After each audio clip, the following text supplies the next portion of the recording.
tuned for the Joan Quinn Profiles. As an editor for Andy Warhol's Interview, the Los Angeles Herald-Examiner, LA Style, and Detour magazines, Joan covered the social set, the Hollywood hotshots, the international art scene, the mysteries of food, the excitement of travel, and the fabulous world of fashion. Joan continues to find creative people on the cutting edge who make things happen. Here's Joan Agajanian Quinn. Hi, I'm Joan Quinn, and welcome to the Joan Quinn Profiles. We're profiling director Cutis Harrington. Cutis was born and raised in Los Angeles. He's an English literature and cinema major from USC, the University of Southern California, when he graduated. I don't know what year, he'll have to tell us. He was an associate producer at Columbia and 20th Century Fox. And in the 70s, in some of those early days, Cutis directed movies of the week for NBC, ABC, and CBS. He's directed Dynasties, The Colbys, Charlie's Angels, on and on and on. Cutis, when you graduated from I don't know why USC. I'm saying UCLA. USC. Yes. That's my alma mater, USC. Yeah, I did a little graduate work at UCLA. Did you? I graduated from USC. But I'm for the University of Southern California. I don't know why I'm having a tough time with it today. Were you planning to be a director? Oh, yes. That was my ambition since about the 7th grade. Is that right? Yes. How would you know you wanted to be a director in the 7th grade? It was both seeing movies. I developed a passion for them. I worked as an usher in a theater, so I could just practically live in the movie theater, and that was great when they used to have ushers. Yes, yes, and so I would see movies over and over and over and over again, you know.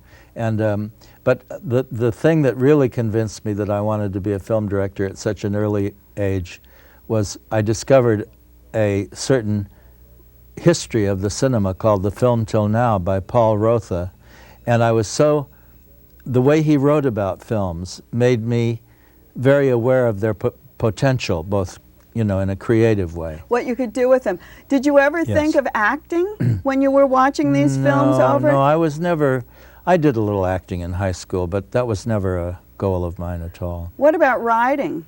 Writing, yes. Did you think about that? Yes, but not, that wasn't my idea of a career. I wanted to be a film director. That was it. I wanted to make films. When I was 12, I got my parents to buy me an 8mm camera. I just bugged the hell out of them to get me an 8mm camera, and I started filming. I mean, You made a movie then, I think. Your bio I made a little quick, like 5-minute version of The Fall of the House of Usher. Is that right? Well, you were influenced by Poe.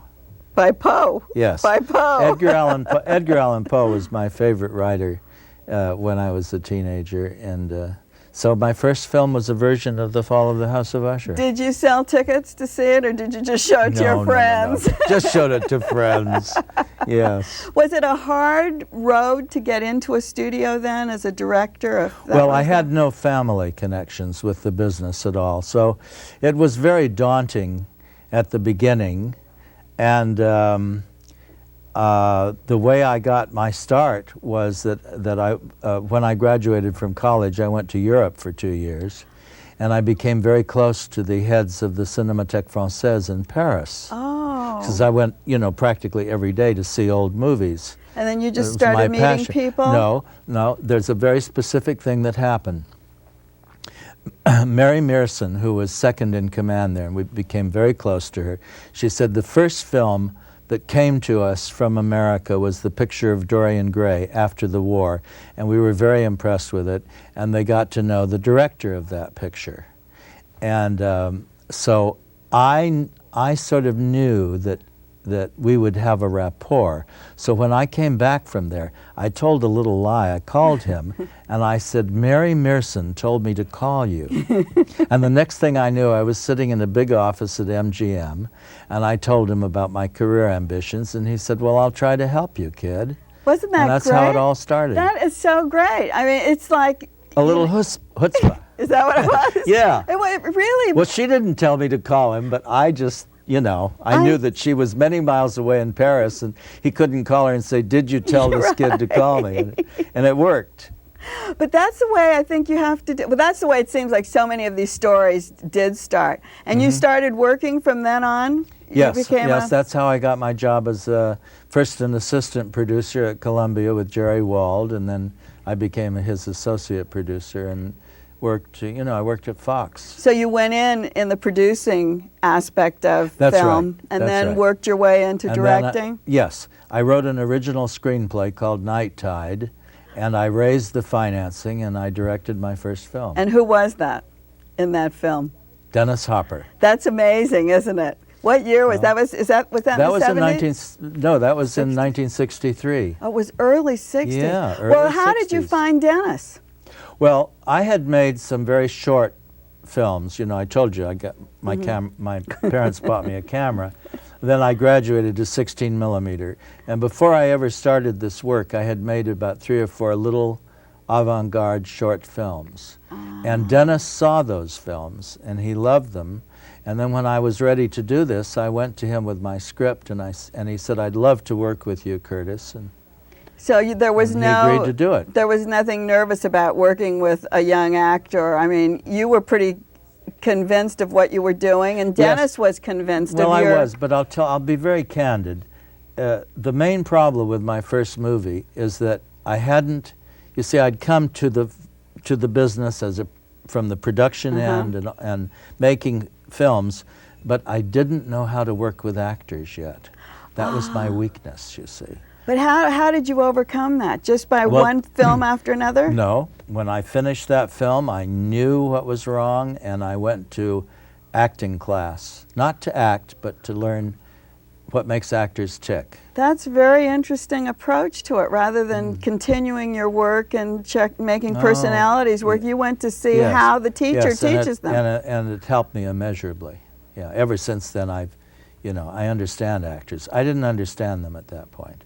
Well, do you put yourself in their position when you direct them, or is it all from your point of view? No, it's a combination of both. It's what you're trying to achieve, but it's also having a sense of how the actor works, and you try to achieve what you want to by going through the actor's mentality, which is very different than a director's mentality. I was just going to say, it wouldn't be your mentality then that you're directing. You're trying to work yours through them. But it's a bad idea to impose things on actors. They resent it, and it's much better to have them on your team than to treat them like puppets and say, then I want you to walk there and stand there and everything. You just see? Let them go. Yeah. Now, Cutis Harrington has made a lot of films and a lot of TV. One of the first films you made was this movie with Debbie Reynolds. Tell us a little bit about it, because we have a clip from that. Well, this was a film I made called What's the Matter with Helen? And the author of it was the gentleman who wrote Whatever Happened to Baby Jane. Oh, it was the same. So it was in that tradition, you see. I see. And so we got Debbie Reynolds and Shelley Winters to appear in this film. And it takes place in the 1930s. And it's about a couple of mothers who come from the Middle West and open a dance school for children to cash in on the Shirley Temple craze in the 30s. And so we see the tango scene. In this clip, Debbie Reynolds, who is the woman who opened the dance school, has one of her pupils' father is a very rich man who's asked her on a date, and he takes her to a gambling ship. And that's where the sequence takes place. We'll see that scene with Debbie Reynolds. Mind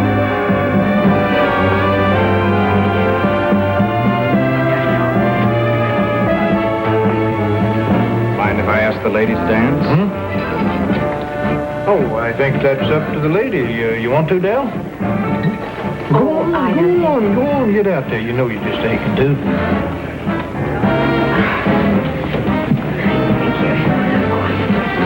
Thank you.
not a dancer, are you? No, I'm not. How do you direct a tango scene? Well, I had a great choreographer. That's how I did it, named Tony Charmely. So did he put the scene together and then you work with him? Well, he put the dance. I mean, he choreographed the dance. I mean, the scene, the things that go on before, of course, had nothing to do with him. But the dance itself, yes. Did they have to teach everyone what to do, or were they pretty fast? Because Debbie's a dancer, isn't she? Debbie's a wonderful dancer. Yeah, she obviously did a certain amount of rehearsal, and her partner was Sven Svensson, who appeared, you know, in that he became rather famous appearing in a musical called Little Me on Broadway. Oh, I remember that. Yeah, and he dances opposite her in this. You've worked with so many great stars and have so many great star stories. I want to ask you about 2 or 3 people, like Joan Collins. Joan Collins. Well, she's, what I can say about her, I enjoyed working with her always. She's very professional. She's wonderfully professional. I thought, you know, she has a quality, obviously, playing that part, and I didn't know, I'd met her before I worked with her, but I didn't know her very well, and I always thought, well, she'll be terribly bitchy and difficult. And this was on Dynasty? On Dynasty. But it was, none of that was true, you know. She was terrific to work with. And then really enjoyed. Going back further to Lana Turner. Oh, yes. I want to tell you my Lana Turner story. It was wonderful. I worked with her on a short-lived TV series that she did called it was a kind of a precursor of Dynasty. I can't remember the name of it. But anyway, she had been exposed to the method acting, you see. And she was always saying to me things like, now, Curtis, what is my motivation in this scene? How do you think, you know, so I took all this very seriously, and we were talking method, you know, acting. So there was a scene where she came down the stairs to have breakfast with her son, and she was wearing a dressing gown, and we rehearsed it once. She came down the stairs and she did a little thing with her hair, and then we shot it, and I printed the first take because it was just for her walking down the stairs, and again she did this little thing with her hair. And she came up to me after the scene and she said, "Did you notice what I did with my hair?" And I said, "Oh yes, Lana, that was very, you know, well motivated. I mean, you'd been putting on your face and just a little last minute primping as you were coming down the stairs to have breakfast with your son." She said, "I did it to show off the line of the gown." And I thought, that was the old MGM school of acting. Perfect. You didn't, you know, method, schmethod. It was show off the line of the gown. And you kept thinking it was something else that she Some was of the doing. method acting, yeah. Well, we're going to do some method acting right now, and tell you it was wonderful to have you with us today. Thank you. When It you'll was have my to direct me. Thank you, Curtis. Okay. It was Thanks really a lot. fun. Don't go away, because we'll be right back with another guest.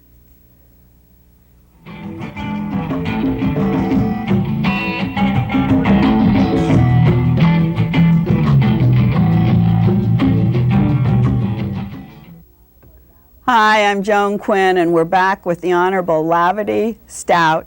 He's the first and the longest-serving Chief Minister of the British Virgin Islands, and with him is his film commissioner, Russell Harrigan. Mr. Minister, you're in your 4th term of office, the longest. What are your responsibilities? My responsibility are, number 1, development and planning, film commission, immigration, customs, and you name it.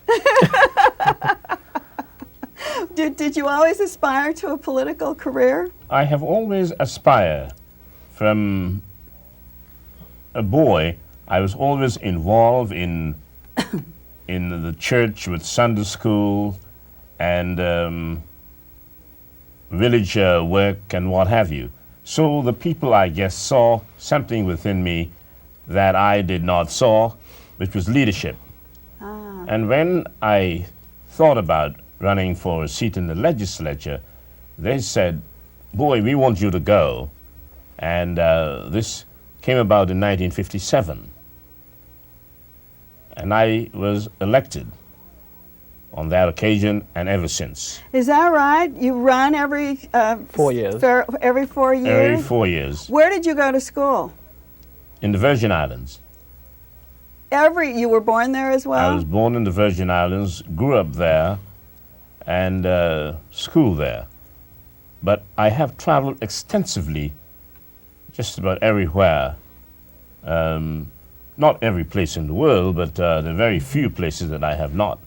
And Russell, were you also born in the British Virgin Islands? Yes, very definitely so. Yes. And what island? On Tortola, which is the main island in the chain. I love that when we talked to you, you said I was born, bred, and fed. And I wondered if the Chief Minister also could attest to that. Yes, I was born, bred, and read. And read. Oh, you give opinions. Very good. Yes. You're on a special mission in Los Angeles, I think, having to do with the Film Commission, which is a new Body. body.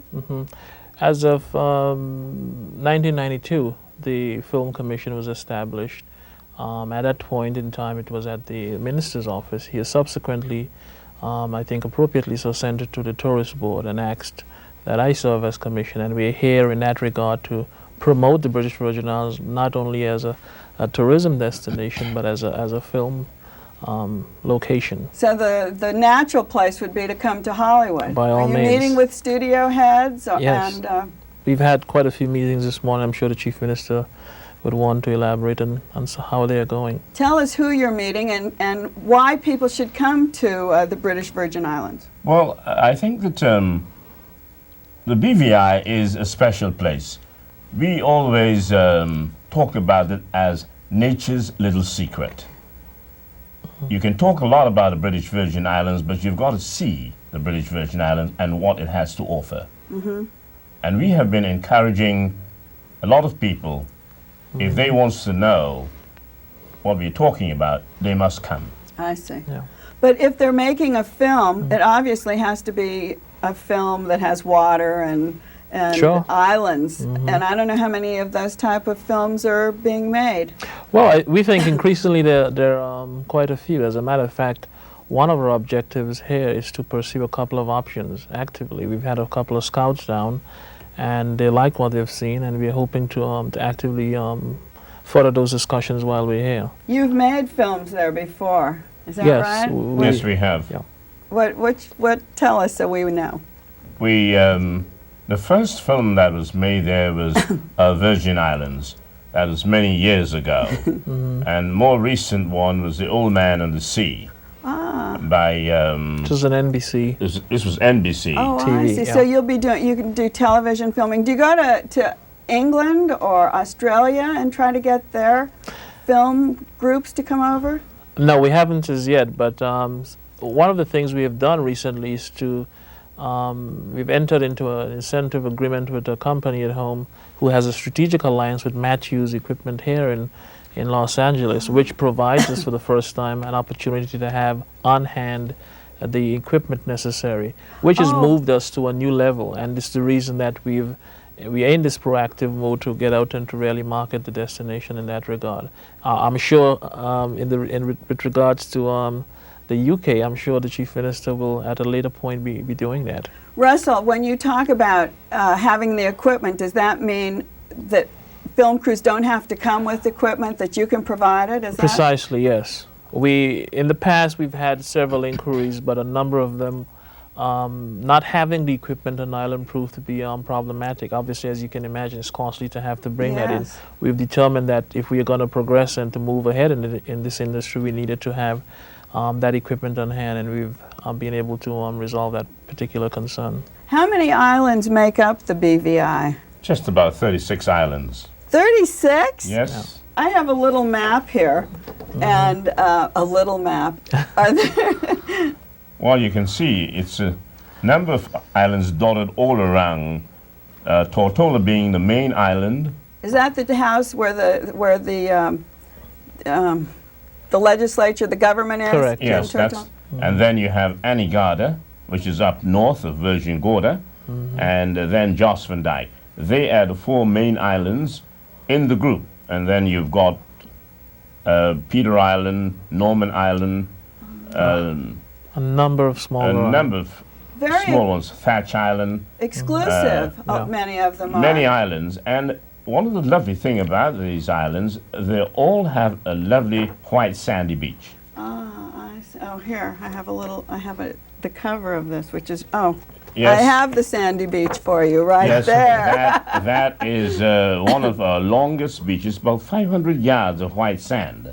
Yeah. And it's a beautiful beach, and everybody loves it. Yeah. And then just over the hill there, you've got another one of the lovely beaches on the island called Smuggler's Cove. Oh, so could they do filming there? By all means. By As a all matter of means. fact, that's where the Old Man and the Sea was done. I see, Yeah. I see. Now, we have a little film clip, so we can get a little bit closer and see the movement of the islands, and then Sure. when we come back, we'll talk a little bit more. Okay.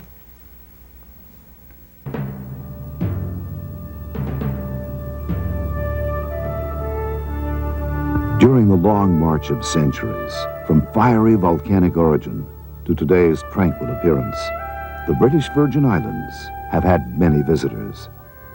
The first were peaceful Arawaks from South America's Orinoco Basin.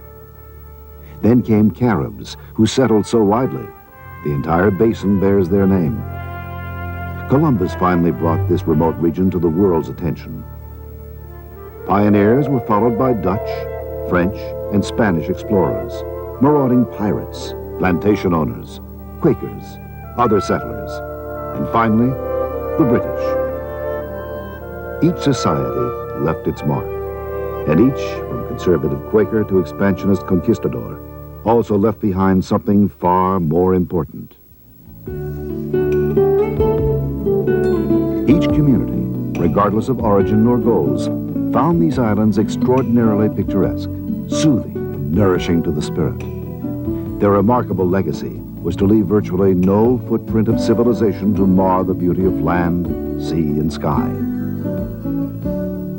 Surviving intact through centuries of man's excess, the islands look now much as they did It when is so beautiful, and I can see why you're so proud of where you live, but it seems like it's so far away. Not really, you know. The British Virgin Islands lies 60 miles east of Puerto Rico. Flying time from Puerto Rico to the Virgin Islands is less than half an hour. Oh, so it is accessible. It's very accessible. In other words, you can fly from New York to San Juan in 3.5 hours, and then to the BVI. Oh, it just seems like it's so far and so not at all. secluded. Not at all. Yeah. We have American Eagle is a primary carrier in from San Juan, and obviously American Eagle connects with American. So I see. it's very I easy see. to get here. Now, once we get there, very quickly, tell me what those little nature's secrets are. What are they, Chief Minister? Well, firstly, we have a small population of some 18,000 people. Therefore, you do not have this crowd as you would have maybe here in Los Angeles. Sailing is one of the big attraction of the BVI. It is considered to be one of the sailing capital of the world. Just not long ago, it was advertised as the sailing capital of the world, and this is very true indeed. And what is more than that, crime in the BVI is practically nil. So you do, I mean, there are, besides the water sports, the diving, Oh, yeah. the idea of being able to film there, you have a quality of life that we all aspire to. We have a real quality of life, and this is what brings the people back and back and back again. Yeah. Do people own homes, private homes? Are there a lot of, do Americans own private homes there? Yes. Yes, American-owned private homes, so Canadians and the British people. But more Americans own homes in the BVI. I see. As you were discussing prior to going on, as you know, Richard Branson has Oh, yeah, the Necker Island. Necker Necker Island. very large home, which he's now also allowing those of us who can afford to stay there a vacation. That would be a wonderful place to film. You could put your whole crew there on the island and then work from there. Yeah. Yes. The accommodations in the range in the BVI is quite broad, I should say, from the higher end to moderate properties and villas and inns and what have you. So it's really combined with the sailing assets. We really a prime place to vacation and to do so in a non-spoilt environment. You've really brought it all to life for us, as long with the posters and with the way you've made it so exciting. And I thank you very much, Russell Harrigan and Chief Minister Stout, for being with us today. And we learned a lot. So we'll see you next time on the Joan Quinn Profiles. And keep writing those letters.